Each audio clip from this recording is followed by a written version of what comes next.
my audio is on, and I know that many people can hear me. So probably after this session, I'm going to post this video on my channel. I'm going to edit it and post it on my channel so that those who can't hear can actually get it from there. So I believe I have audience now. So yeah, okay. So which means I can see people saying they can hear. All right. So since you can hear me, I welcome you all to my channel. Today I just have like an hour to discuss with you people and discuss the admission processes and the scholarship process for Northern Illinois University, USA. So I just have like an hour to spend with you guys because I have another program to attend. This is this is like 17 minutes past 2 here in the US. So I have a program by 3 o'clock. So now I don't know. Someone can come up with questions at the end of my explanation. You can come up with questions and then I will be able to address your questions. If you cannot speak from where you are, you can type on the chat box. I will see it and respond to you. Yeah, so um I'm going to start from talking about the admission process in the NIU because in NIU you cannot get scholarship if you have not applied for admission. So the process is that you must apply for admission first. When you get the admission, then you can now go for the scholarship. So the process is very simple, although it requires that you prepare yourself before you start the application. So which means you start getting your documents ready. But then the application process, the filling of the online form too is not too tedious. It's a very simple thing that can take you just within 20 to 30 minutes, you're done, as long as you have your documents ready. So preparing for your admission, I think the only thing you need to do is to get your documents ready. NIU usually have a period. If you are looking for, if you want tuition waiver, that is scholarship, you will need to apply. There is a difference between those who need tuition waiver and those who want to just gain admission and pay for their tuition and come. So, and there are different periods for this. So if you are coming for fall 2023, it means that by October, November, December, you must have started submitting your application. I think deadline for those who needs um, what do you call it? Who needs tuition waiver and graduate assistantship position is always January 1st. So if you submit your application after January 4th, they will still evaluate it, but you're not eligible for graduate assistantship position and tuition waiver. So it means that if you want to come here in August 2023, you should start now to prepare yourself, and by October, November, December, latest December, you have submitted your application. So because by January 1st, if you submit, you are on your own. Now, the application materials are as follows. Number one is your BSc certificate. That is, if you are coming out, if you are going for any master's degree, you have to submit your BSc certificate. Your transcript. Your transcript, it mustn't be your official transcript. You can submit your unofficial transcript. I know that there are some universities in Nigeria give students the one they call student copy. So student copy is allowed during the application period. But then you should have at the back of your mind that before you enroll, but when you are admitted into the university, you must present your official transcript for them to enroll you. So your transcript. Then another thing is your CV. Your CV, and it must be your CV must be in academic format. You know, there are different types of CV. You have the professional CV, you have academic CV, and then so you must make your CV to be in academic format. Probably I'm going to post on my LinkedIn the academic format that is required by NIU, the one I used when I applied, did the application, which they accepted. So maybe I'm going to post the format so that you can download it from there on my LinkedIn after this chat. Maybe by tomorrow I'll do that. So then your statement of purpose is very, very important. Your statement of purpose is very important. So that is where you write about yourself, you write about what you're doing and why you want to study this course, what you want to achieve from studying this course, and why you want to study at NIU. So which means before you go into the application, you should be able to browse and look into NIU, log into their website and look into what the university stands for and what they are doing, so that you'll be able to answer, so to address some of these issues while writing your statement of purpose. Another thing is three reference letters or three reference letters or two reference letters. Usually they collect three reference letters from those who are not required to submit GRE. You know, GRE is required for some courses like STEM courses, but in some, and then STEM courses and some management science courses like economics. But then some other social science courses and some other courses may not require GRE. So at that point, you will be required to submit letters or three reference letters from your undergraduate lecturer. Preparing yourself for that, because that is another. In fact, reference is an integral part of your admission process. If you don't submit reference, they will not look at they won't even evaluate what you have submitted. So you are required to submit your reference letters. Then another thing is that, like I said, some courses require GRE while some don't require GRE. In my area, my course doesn't require GRE, so I didn't write GRE. But some courses require it. So what you need to do is, when you go into the NIU website at niu.edu, you simply go there and look at the graduate programs. When you look at the graduate programs, you click the particular program you want, and then you see the requirements as is stated on the website. So if you have any question, there are emails there, you can send a mail and ask them. Then if something is if you're having issues getting response from them, you can actually send me a mail. I'll be able to respond to your email or to your questions. So then another thing is that it is, when applying for NIU, you don't need IELTS or TOEFL. They are not required. Nigeria is among the countries that are not required to submit English tests. So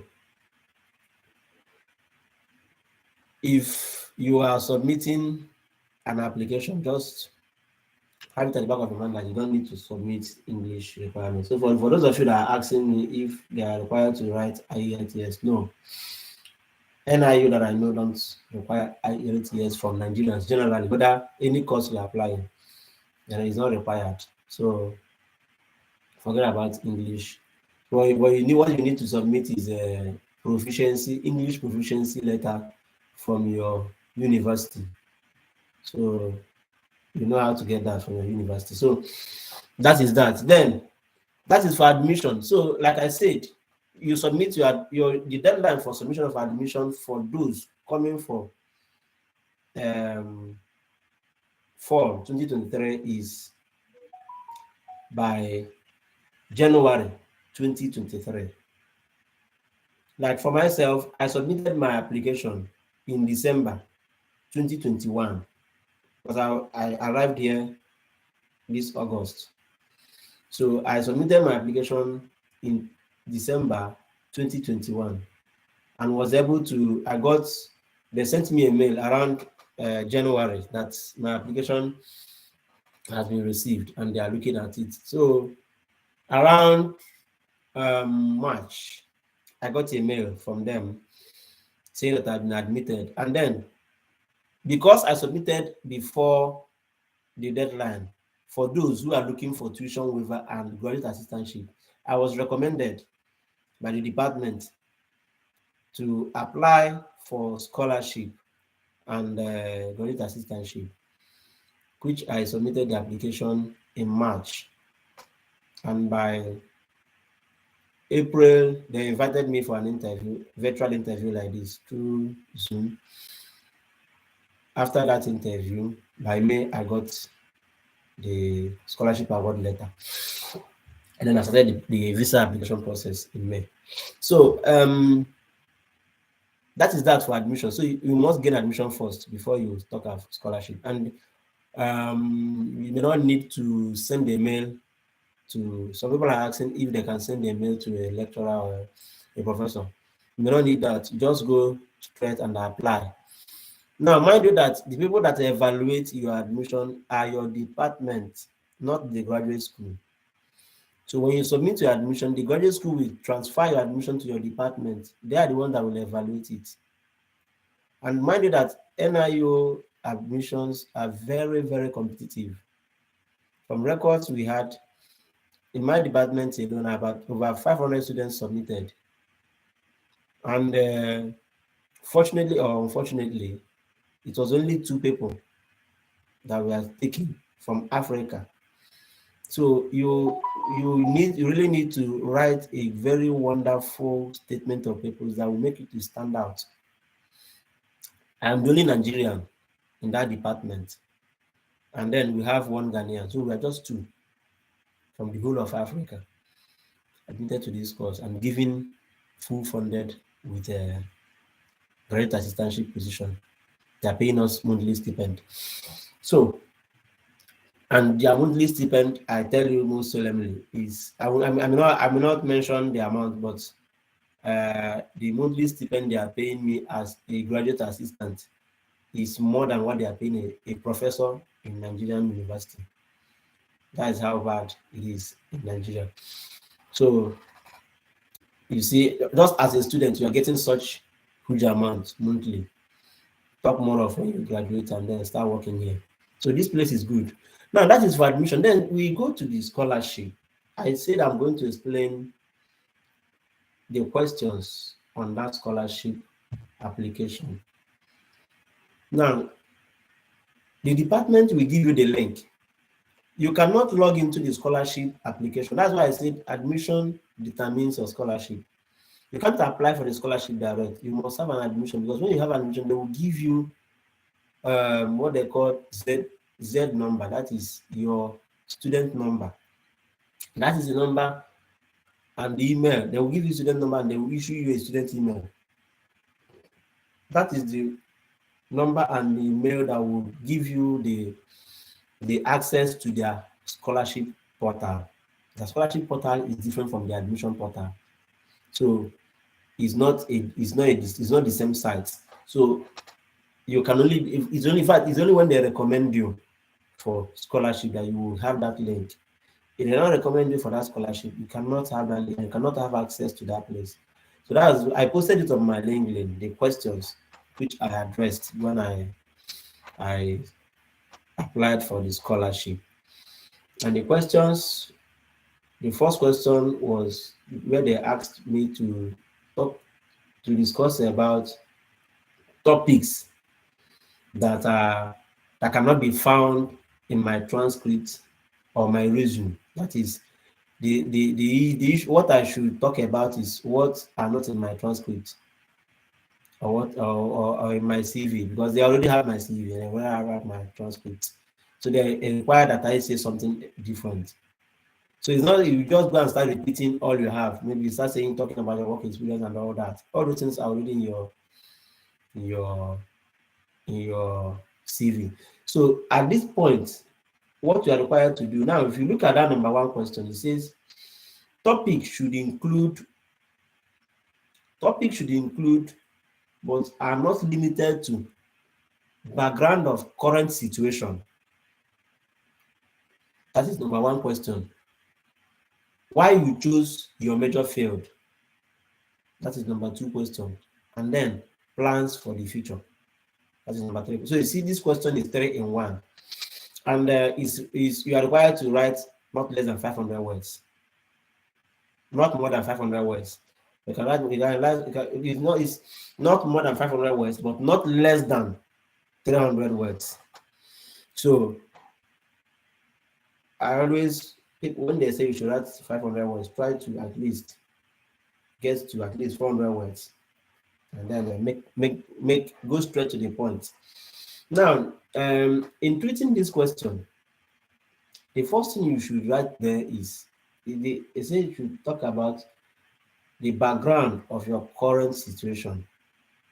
That is your background. That is one. No, I think this should be 4 in 1, not even 3.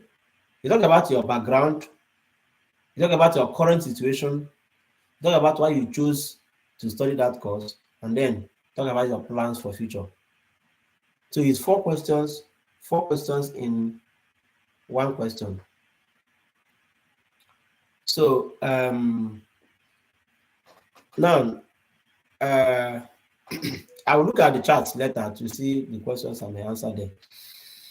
But for now, let me complete what I'm saying about the personal statement. Now, talking about that, you now talk about your background. At that point, you discuss your achievements, your academic achievements, your professional achievements. That's when you're talking of your background. And it should be captioning. It should be captioning. Like for instance, if you made a first class, you start by discussing that based on your enthusiasm or based on your commitment in this area, you talk about your area, your area of specialization, that it spurred you to study so hard, and you were able to make a first class in so course, or you may be able to make a second class upper in so area, and you just kind of talk about 1 or 2 things you can say about that your course, so that they will actually know that you know what you studied. So if you won any academic award upon your graduation, that's where you talk about it. That based on that, you came out the top of your class and you won an academic award as the best graduating student in, So these are the things I talked at my background. I'm telling you, or like I wrote, like let me read my first and second background. I said my enthusiasm and dexterity in the field of people management and leadership defined my professional capability. I am a first-class graduate with several awards and honors. Most remarkably, I was awarded the prestigious award of Best Graduating Student during the convocation ceremony on, I wrote the date. So this is how I started my statement of purpose. It's not to go and start defining anything. People make that mistake of defining your course. Assuming is a public administration or you're going for public health. You start defining what is public health. Those things are not required. You're wasting their time. They don't have that time. They know what is public health. So why disturbing them with that? So what you need to do, just go straight to the point. Start talking about yourself. Now, like I after that first paragraph, after that thing, that background I gave about myself is a captioning something. Just you see how I started. I said my enthusiasm and dexterity in the field of people management and leadership define my professional capability. So you see, I just went straight to the point. That I had in my enthusiasm and dexterity in the field, because what I'm studying is public administration. So public administration has to do with people management and leadership. So, and then I announced it. I am a first class graduate with several awards and honors. Most remarkably, I was awarded the prestigious award of best graduating student in my area during my convocation. So this, so when you say something like it's a captioning something, somebody that reads this will say, okay, and then I mean personal statements, and you want them to come and start learning Abraham this definition of leadership and all that. So it's not required. Then going down, I went down to now say, in Nigeria, and one of such includes recent participation in facilitating a youth forum. This is where I now, after talking about, if you see, just like 3 lines, I used 3 lines to explain my academic background or my academic achievement. Then the next one, I talked about my humanitarian activities, what I have done, the societal, the community development services that I have been able to carry on.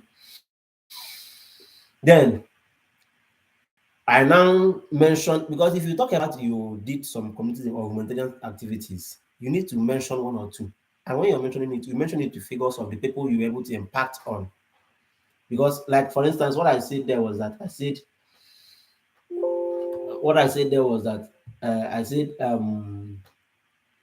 I volunteer in several activities in Nigeria, and one of such includes my recent participation in facilitating a youth forum to mark the International Women's Day in my community on, I wrote the date, where I hosted over 45 women. So you are giving figures, you actually did something. So it's not a situation of you just say, I did this, but you are not able to explain the number of women or people you were able to impact on. So it doesn't make sense. They will not listen to you. So you need to explain. So you need to explain the number of people you were able to actually impact on. So then you now go down. After then, you can now talk about, you say what other things. I mean, that's you just within all those professional courses, all those professional things you have done. After then, you talk about, you know,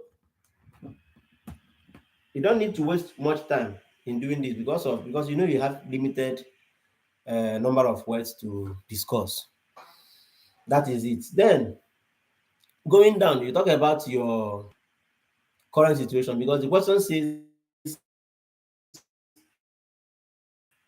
background. Now you have captured your background, your professional achievement, and all that. The next one you should talk about your current situation. Current situation means what are you currently doing in Nigeria? Are you working or what are you doing? So that is where you talk about your work experience. Like for instance, I going down, I said currently I work as a university lecturer in my alma mater and engage in public. At least I published as of the time I applied for this, I had about three journals I published, but I gave the link to about two of them. So if you're talking about your published journal, you don't just talk about journal, you give the link of that journal so that they can look at it. Because I remember that some of the things I said, I gave the link, and then like for instance, I even talked about that I have a YouTube channel where I am educating people. I gave the YouTube channel link to them. And I noticed that they looked at my YouTube channel. So eventually, when they invited me for interview, they requested for some of those. They had those things in front of their screen while we were discussing. So assuming I didn't take time to do this, it would have been a challenge, a very big challenge for me. So if you're providing information, provide a full information about yourself. That is then that is the second. So this is where you now talk about you at this point you you talk about a particular problem that propelled you to study this course. For instance, if you're going for public health, you can talk about you are in your community. There is high rate of a certain disease that is ravaging this community, And because of that, you want to create, you want to solve this problem by studying this course. So when you study this course, you'll be able to solve this particular problem. Now, for instance, in my own case, what I am studying is public administration, masters in public administration. So look at let me just read my first line of why I chose this to study this course. I said why I chose to study public administration degree is to enhance my professional skills and teach students in more practical terms than theoretical terms. I'm a, under where I addressed the issue of my current situation.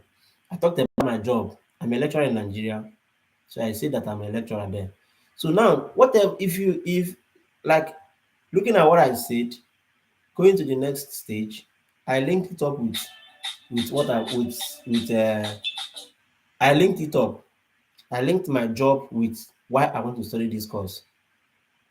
So try to have a link. It's not when you talk about you are let's say you are working in a bank, and then when they ask you why you want to study this course, you start saying that you want to solve a medical issue. You see, there is no connection between these two things. So there should be connection with what you said earlier and what you are currently saying. Now, looking at it, I said I currently work as a lecturer in my alma mater and engage in publication of high impact journals, articles relevant to political, economic, and human resource analysts who use them to make policies capable of revamping the dwindling nature of Nigerian economy. Now, I went down to say that why I want to study this course is to enhance my professional skills and teach students in more practical terms and theoretical terms, having discovered their limited practical performance. So which means the limited practical performance of students spurred me, propelled me to study this course. And then I came up to study the course. So you see the issue here. You see the issue we have here. So it's connecting. So you need to connect yourself so that they will know that you actually saying something meaningful. And there I discussed a lot of things. I went down to say the course content. I can actually look at it, because when you want to go for a course or when you want to apply, you will need to go into the website and look at the course content. Course content are the courses they offer. Look at those courses they offer. Go through them and know what those courses are talking about. So you can now use it to discuss, because if you go to website of most universities, you'll be able to see that they are they explain in details. They explain most times the course content, what students should learn at the end of that course. So that is what you should go and look at and know what you should learn. Not that you should go and copy. If you copy is plagiarism, and you will be penalized for it. But read what that course is talking about, what you will learn at the end of that course, then use it to discuss why you want to study this course. After you have talked about the problems which is in your community, which is prevalent in your community, which propelled you to study this course, you now talk about what you are going to gain at the end of the course, at the end of your study in the university. So going down, you now talk about the final question there, which is your plans for the future. At this point, you can decide to divide your plans into 4 or into 3. You make short term, medium term, and long term. That is, when talk of your plans for future, it means your goals. What do you intend to achieve upon completing this course? So you talk about what you want to achieve at the level of short term, medium term, and long term. Probably your short term should be the immediate thing you will start doing immediately upon your graduation. So at that point, you should maybe, if you have interest in going to lecturing, you can say that you want to move into a faculty position, a full faculty position as a lecturer, and lecture and start handling, then you can your medium term could be that as a lecturer, I'm just talking out of my own experience. You know your own experience. So you can talk about that your medium term will now be that you want to engage in community development services. Then your long term could be that you want to go into consultancy in your area. So these are just that is you just talk about your short term, long term, and medium term. I can also talk about what you will need to do while you are studying that course in the US. So these are where you mention those points. So when you have done this, at least you'll be able to get to 500 words by then. Try to be concise in your in saying that. Then the second question here is briefly describe your financial need. Now they say this short essay is optional, but it will give you the chance to talk about any financial hardship you are experiencing. You see, since I came to US, I have come to understand that these people, they are quite different from what we are doing over there in Nigeria. They are ready to help you. They are they want to make sure that you are comfortable. For instance, in this school now, most of we don't pay for we have just what you need to do, just show your student ID card and you go to this university mall, something like ShopRite, and you take any type of food you want and go home free. You go to the boutique, the clothes section, you choose the clothes you want free, just your student ID card. You go to the school bus, there are buses running up and down, and then you just enter the bus free. The bus will drop you in front of your house and you enter your house. So things are so easy. So that's why they will always tell you that you should explain your financial needs. But at this point, it's not that you should go and start talking about your family problem and all that. Just explain the challenges you had, as a student in your undergraduate, and probably mention one or two persons or one or two ways you were able to fund your undergraduate. And then now tell them you can talk about the exchange rate of Nigerian naira to US dollars. So with that, that could be a very big challenge that may impede you from taking up this course. So that we tell them your then if you are working, for instance, I mentioned the amount I'm paid in my current job as a lecturer in Nigeria, in there when I was writing this particular area, and I told them that this amount cannot fund my studies in abroad. So this is where you talk about your financial background, but don't lie about it. That's just it. Be straightforward, because whatever you say during the interview, because they are going to still invite you for interview. So during the interview, you'll be able to defend it. Like for instance, I mentioned it, and then during the interview, they requested I show them to be sure that I'm actually working. I showed them my payslip, and the figure in my payslip was exactly the same thing with what I wrote during the when I submitted the application. So try to be honest. These people, if you are honest with them, you get what you want. But if you try to play mago mago, I don't know, you might end up shooting yourself in the leg. So after answering that question, next one should be you will talk about now. This place talks about, he said, please list your activities or community service or volunteering or work experience, including the name and of the organization, the role you played, and the dates. That you can add up to 10 entries. Now at this point, and this one comes, I think this one is 100 words each. Each of the 10 points, each of the 10 entries is 100 words. Okay, the other one of financial situation, I think is 125 words. That's what is required there, 125 or around 250 words. Okay, 250 words. is required in that one. But the previous one of your personal statement is 500 words. So 500 words for plus 250 words, 750. Then this one is 100 words each. So if you add up to 10 entries, you are having like 1,000 words. So add it to the 1,000 to the 750. So you have like 1,750 words. So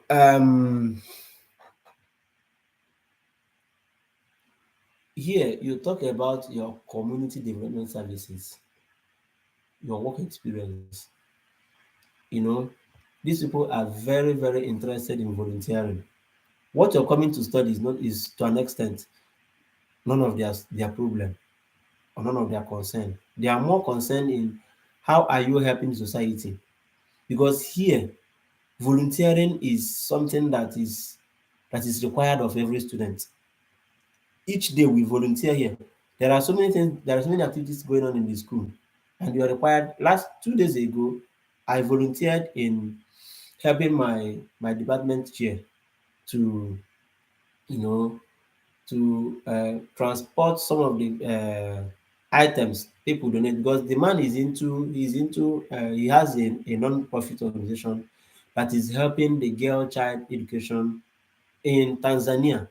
So from those things we gathered, we auction them online. And when we auction them online, people buy them and pay. And from the money they generate from that money, from that items, they use it to fund girl child education in Tanzania. So these are the things. It's one of the things. It's one of the requirements. It's one of the things I'm doing now for the department. So we are running around raising funds that we will use. It's not that the funds will go to my personal pocket. It's the fund we raise and we send to some of these rural areas in Tanzania. I'm even trying to attract him to Nigeria. We have some of these issues in our country, but I believe that as time goes on, I'll be able to do that. So this is what we are doing. This is what they want to hear, that you're actually doing something. That maybe you are doing something in your country. You are helping. Okay, like we have 17 development goals. At least you can say you are doing a program for girl child education, or gender equality, or quality education. But make sure that whatever you are claiming that you're doing, you have the facts and the figures, because they will definitely inquire. For instance, in my own case, I talked about that I'm the the chairman of board of trustees of a non-governmental organization that is called Association of Alumni Presidents, College of Monument Sciences, Michael Abba University of Agriculture. So this is an alumni body which we formed sometime last year, and we have been helping students, giving scholarships to students, indigent students and those who are performing well. And it's something we are doing from our personal pocket. Nobody's giving us money, although we are still seeking for probably donors that will come in. That will be as time goes on. But currently, we are using our personal money to do that. And that is what I listed there that I'm doing, that we have an organization like that. And they requested, eventually during the interview, they requested a certificate, a proof of that. And I showed them the certificate of our registration about that. So don't just lie about it. If you know you don't have it, you don't need to disturb yourself much about it. You could be lucky that other people that submitted don't have such, so people could be evaluated at that level. But the only thing is that this type of things gives you a higher opportunity to gain entry, or to gain that scholarship more than others. So try as much as you can to say the actual thing. Don't don't lie about it. So I entered up to 10 entries anyway. I talked about my volunteering services in that alumni body. And then I talked about my volunteering service in a Chartered Institute of Personnel Management of Nigeria as a member of education committee. I talked about the conferences I've organized. I talked about the seminars I organized. I talked about when I was the president of association, because this association of alumni presidents, is made up of presidents. During the time we were undergraduate, I was the president of my department.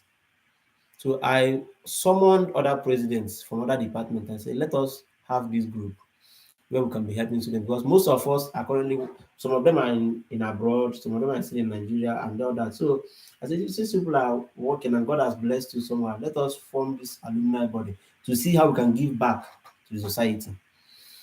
So I talked about when I was the president, the things I achieved as a president, as a departmental president.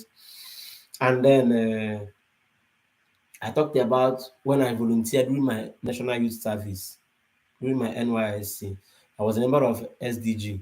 And then we volunteered that time to go to rural areas to talk about drug abuse. We talked about, uh, uh, we went to the army barracks.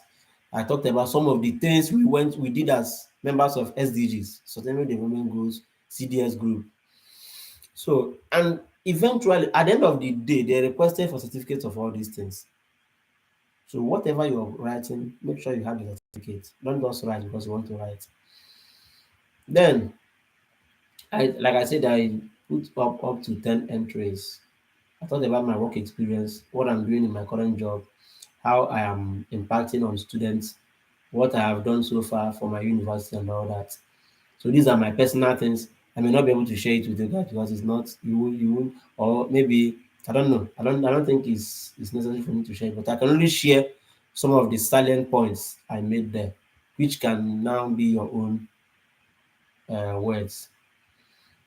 So like I said, I talked about my publication and all that, publications and all that. So and then the last question there is um please list any honors or awards you have received from NIU or the community or your community.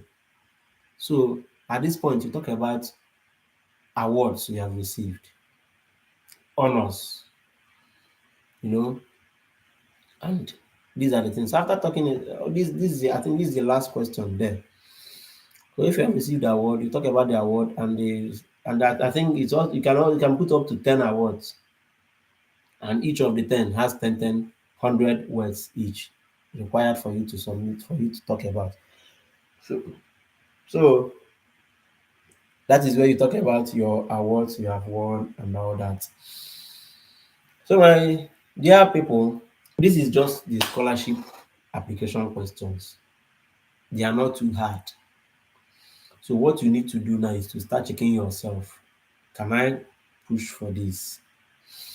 So, at this point, when you know that, like I said, after submitting it, I submitted my application for scholarship because, like I told you, my admission came out in March this year, 2022, and then they now sent me the link to apply for this scholarship. Now, applying for scholarship is different from applying for graduate assistantship. These are two different applications made in two different links. These are the questions I submitted in the scholarship application questions. And then the graduate assistantship is awarded by your department, but it's awarded by the university, but your department is the one that gives you that. Now, I had another 250 words, which I wrote. I submitted two applications, one for tuition waiver, that is for them to give me full funded scholarship. Then two for graduate assistantship position. Graduate assistantship position gives you the opportunity to become a staff of the university and you receive monthly stipend. Like I told you guys, monthly stipend they are paying me here is more than what they are paying a professor in Nigeria as a graduate assistant. So that one is also a competitive. Some people normally some people used to get tuition waiver and they will not get graduate assistantship. Some people get, but you cannot get graduate assistantship if you have not applied. If it is not if your department did not recommend you for it, because what they do is that the university gives all departments slots of the number of students they can award GA position. So just check your own department. The department may be awarded. But then some people who are not, we are not lucky enough to get graduate assistantship, but they got tuition waiver. Is still okay. It's still okay. The only thing is that when you come here, you will look for what we call on-campus jobs. There are jobs in the campus. There are jobs everywhere in the campus that you can volunteer to work and you'll be paid monthly. And I think those jobs are either 10 hours or 20 hours. Then, in the US, the US law states that a student cannot work more than 20 hours per week. So if you come here, you look for such jobs, they pay. From there, you can now take care of your living expenses. But here, I have a graduate assistantship position in my department. I'm a graduate student in the department, and at the same time, a graduate assistant in the department. So I'm not just a student, but like a staff also. And that money is what I'm using for my personal, for my living expenses. So it's up to you to work towards that. Um, I think I've been able to address some of the questions, but then I will look at the chat box. I think there are some questions there. Mm, you can bring up your questions now because I just have, although my time is up for this live session, but I will just give like extra 10 minutes to address some questions here. Okay, I can see the question from Kachi. Kachi. Say, is West transcript verification necessary for NIU, or should the school send it directly to NIU? Well, West NIU does not work with West because they do their own evaluation. Like I told you, the people that evaluate your admission is your department and not even the graduate school. When you submit your your your application, they forward it down to your department. Your department will evaluate it. So even if West have evaluated or verified your certificate, it is still NIU does not work with what West give to them. They have their own way of evaluating it. I think NIU have, if you are studying, if you have a 4.00 credit unit, I mean, a 4.00 this thing that you studied, you need to make at least 2.75. But if your scale of your the scale of your scale is 5.00, you need to make at least 3.775. So that is the standard for you to be admitted. So and then those who's read HND, who studied, who have HND, I think HND is like a 4 years course. It means that you have to submit both your OND and your HND. If you submit your HND certificate alone, it will not be enough because the number of credit hours you did, because HND is 2 years, while OND is 2 years, which is making it 4 years. And you must, and according to NIU, you must have a BSc or a first degree of not less than 4 years. So if you submit only HND, you may not be admitted. So you need to submit both your OND and HND, and you must submit the both transcripts, because that is what they are working is your transcript. That is then. Kachi said he's interested in Masters of Public Health. Yes, they are offering it. I have a friend who is currently working there, but studying there. But he wasn't given graduate assistantship, but he was given tuition waiver. That's my friend. So I think the department doesn't. It's not all department that gives graduate assistantship.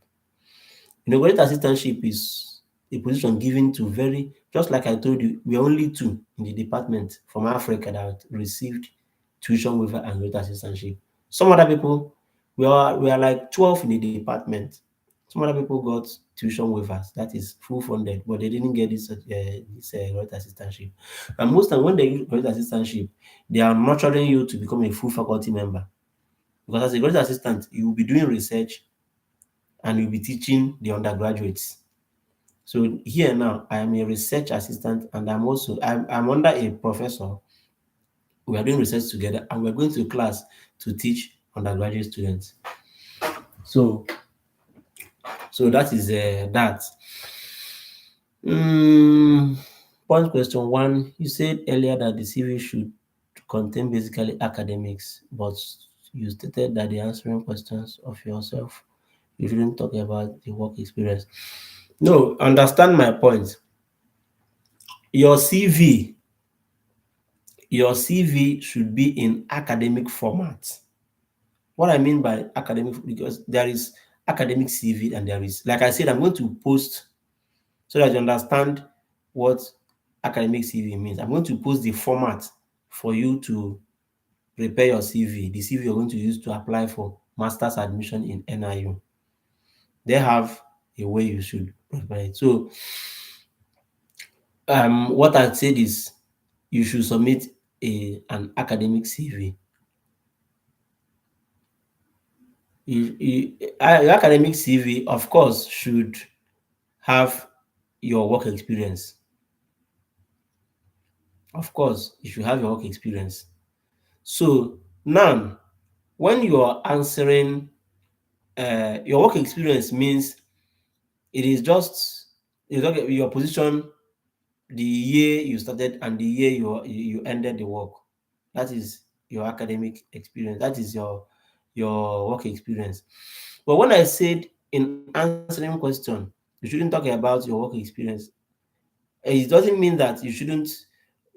Because I say something down that when you are now, the other question that says you should talk about your community development, your work experience and all that. That is what you should be now talking about. Is not what is in your CV. Maybe I started this job in 2019 and I ended it in 2020. No, what you should now talk about is what are you doing in your job? What is your contribution in your current job, in your current university or wherever you are working? So that is what you should be writing there. And what you have, your impact, the impact you have made in your current job. So understand that question. Then another one, as it is already stated in the CV. So we impute work experience in CV. Yes, you put your work experience in the CV. It's not that you should start writing statement of purpose. What you write in your work is, you know how to write work experience in your CV. The title of position, the date you started, the date you ended, or you can, if you're still working, say 2022 or 2021 till date, something like that. So your work experience should appear in your CV. So point question two, can one apply with HND? Yes, I said it before. When you apply with HND, you submit both your HND certificate and your OND certificate. The mistake people make is they usually submit the HND, and that is when they will not be given admission because your HND did not cover the number of years you're supposed to spend in the university. So you submit both your HND and your OND, and you're submitting the transcripts together, not just the certificate alone. So can one apply? Okay, yes. I studied Brazilian technology and wish to transit to nursing. How possible is this? Now, if you studied another course and you want to do another course, it is left for you. It's always better for you to maybe get something that is closer to what you want to do. But if you're going for, like, someone you studied building technology and you're going into nursing, it's a bit far. But then it is left for you to now connect building technology to nursing. And you do this in your SOP. statement of purpose. So if you know you can connect it, try yourself. One thing I like these white people is that they are not stereotyped like our people in Nigeria that says if you study the public administration, you must continue studying public administration until you graduate. No, until you get to your PhD level. No, you can do something else in your undergraduate and do something else in your postgraduate. But if it depends on how you are able to control it, to connect both of them. So if you can connect them, you're good to go. So what about self-volunteering experience? How can someone go about imputing the entry during registration? What do you mean by self-volunteering? Give example of your self-volunteering so that I'll be able to know how to answer your question. Kachi kachi. Give example of the self-volunteering you're talking about or the self-volunteering experience.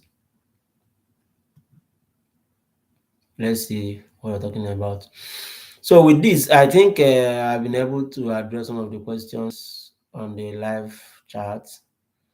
If you have more questions, I think I'm having, and I'll be ending my last session now because I'm already almost 15 minutes late to my next appointment. So I encourage you guys. It's not a hard thing. Anybody can do it. You know, if I can do it, that's what I always say. If I can do it, anybody can do it. It's not too hard. Just believe in yourself. As time goes on, we'll talk about it's not just NIU. I have experience of other applications that I have done in the past. So don't just depend on NIU alone. Submit to some other universities in the US, in Canada, in UK, in many other countries. There are scholarships. Before now, I never believed that scholarship exists. But see me today. I'm here on full funded scholarship. That is, but it's not something I did in a day. During my time, I submitted application to over 30 universities, and then I was getting regret mails. But those regret mails pushed me to do more. I submitted application. I had even reached. I submitted for Chivening. I'd even reached interview stage for Chivening. Imagine when I was if I'm ab- when my AC, because for you to get to Chivening interview stage, it means that you have a very strong AC. So for me to get to that stage, I it was it was really wonderful. So, but it's something that I did over the years, and then I got the experience. So start submitting applications. Start submitting applications, and you will get there. Any more question? I've been given admission, but I wish I was denied. I was denied visa in July, and I have applied for another visa. So the question is, why did you choose NIU? Okay. Visa US visa application thing is something we can discuss maybe some other time on my live discussion, because US. Well, I'm going to organize. I have plans of organizing a live session sometime in September or October for those going to interview, visa interview, because US visa interview is one thing. One thing is to gain admission, another thing is to get visa. These things are very difficult, but they are not too difficult anyway. It's something that if you work towards, you get it. So you were denied visa. You say, why did you choose this course? If you go to okay, let me just address this question. If you go to visa interview and they ask you why you have chosen NIU, you know what you should talk about is I chose NIU because of the faculty members, the level of knowledge or the versatility of the faculty members in your department, which means before you go for interview, you must have studied and looked at your faculty members. What I mean, I mean lecturers. You can master one person's or two of them and say because of their involvement in so community development service that you want to go, maybe you can talk about that this person is your supervisor, that because he's your supervisor, because he's into this, you are interested, you have the same research interest with him, and you're interested to go into that with him. But you just have to find a way to make it concise and to make it attractive to the visa officer view. So that is one. Then you can talk about um, the course. The course, when they ask you about the NIU, you can link it with the course you want to study. That they are offering this course, and they are one of the best. You look at the ranking of that your course. Like for instance, now in this my course now, NIU is ranked number 3 in the whole of this US offering public administration. So they were ranked in 2021, they were ranked number 5. Then in 2022, they came third in the whole of the country. So that was the point I made. Then another important point you can make why you have chosen NIU is talk about uh, uh, probably you will give if you have a full funded, because most times they will ask you how many schools did you apply. You say you applied to NIU, you applied to University of Alabama, you applied to this and that. Can mention like 2 or 3 universities you applied. Then they will now ask you why NIU. So just simply say that they give you full funded scholarship and they give you graduate assistantship. That the value of their scholarship is more than other ones. That's why you chose them. It's a very simple thing. But then when you're answering visa questions, don't be too just be concise, go straight to the point because they don't have the time. Visa interview questions is my visa interview. I don't think I spent more than a minute with the visa officer. And then she said everything is good. I will approving your visa. So once you are asked something, go straight. You don't need, it's not SOP. At that point, it's not SOP. It is visa application interview. Go straight and answer it. So what as time goes on, I will have a live session for those who are going for visa interview. So maybe by then you can join and we'll talk more about visa interviews and all the questions I asked in visa interview. You mentioned that the application can be initiated with unofficial transcript. Yes. What's the deadline for sending official transcript if one is considered funding it? Okay. Your unofficial transcript is required during the application period, but your official transcript should be presented when you arrive in the US. Like for instance, in my own case, I didn't after then they put a hold on my account. I cannot enroll for classes until I present the physical, because you must submit the hard copies. And good enough, NIU does not require it should be sent directly from your school. No, you can submit it by yourself. I submitted my own by myself. But yeah, I submitted it by myself. I went to the international school and then gave it to them. They looked at it and they passed me and they gave it back to me. So I still have my transcript with me. So that is how you do. You mustn't send it. It is when you arrive in the US that you will submit it. So any other question? Okay, I think I have addressed all those questions in that chat box. So most importantly, I advise you, or the most important aspect of all this is prayer.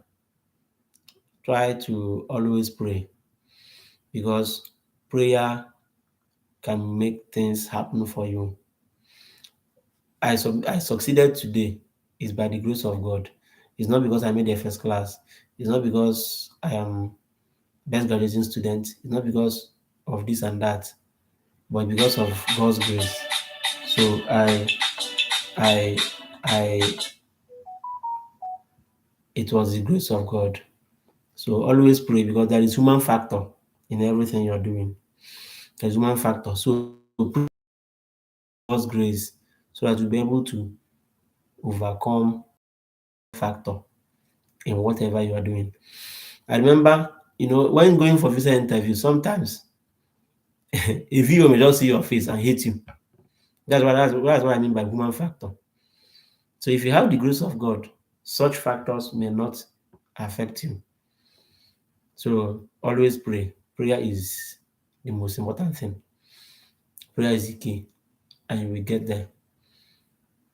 Can one use building technology transcript to apply for nursing BSc, not masters?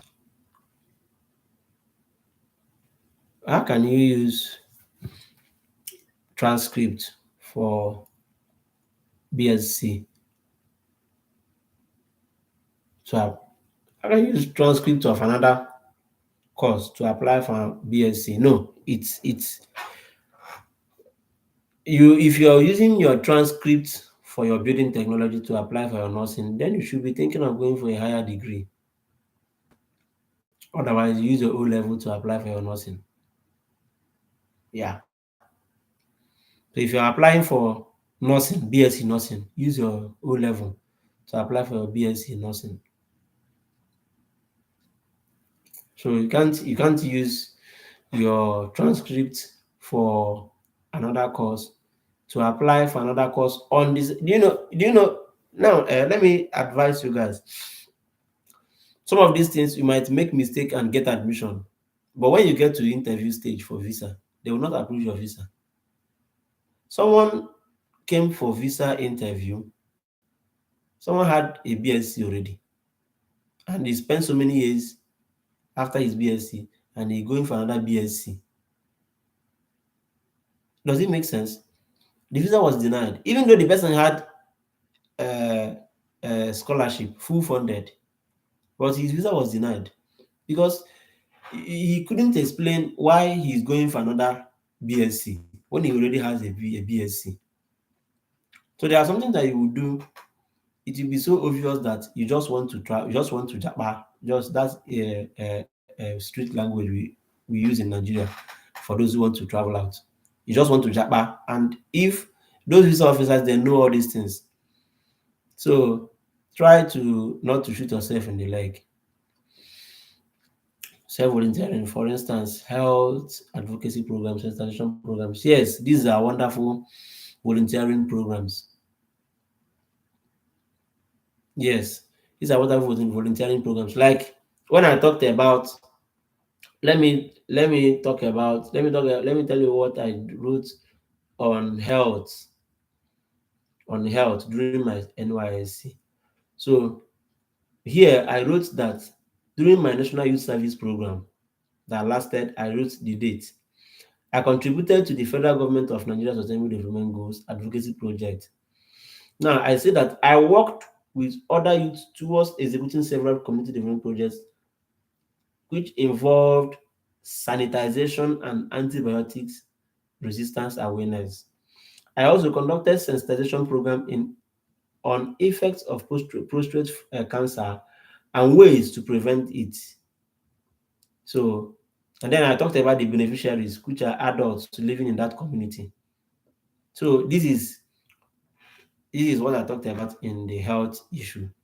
So is a volunteering activity which counts for you. Hmm. All right. So I think I'll be ending my live session here. And the video for this live session could still be on my YouTube channel. For those who did not get it, can actually go back and look at what I said. So always, I may not be able to be answering all your questions at the same time, but you can drop your questions anytime I come online because I'm very busy. Here is not what we are doing here. The academics here is quite different from what we have in Nigeria. Every class, every week there is assignment and there is deadline. Even I have an assignment that I must submit today by before 11:59 p.m. today. So I'm very busy with both academics and work because I'm there as not just a student but also as a staff. I go to class to teach and then I also make research and all that. So and I must go to my own personal class to learn. So that's to tell you that I'm not always free to answer questions, but anytime I come online, I can address your questions. So drop your questions, I'll be able to answer them. I think I'll be ending the live session. I give you extra 30 minutes. I'm late by 30 minutes for the program I'm going to, but it's just because I'm the one organizing it, so no problem. So this is where I end my live stream. Always, if you have your questions, drop it there. If I come online, I'll answer them. Thank you all and have a lovely Sunday ahead of you.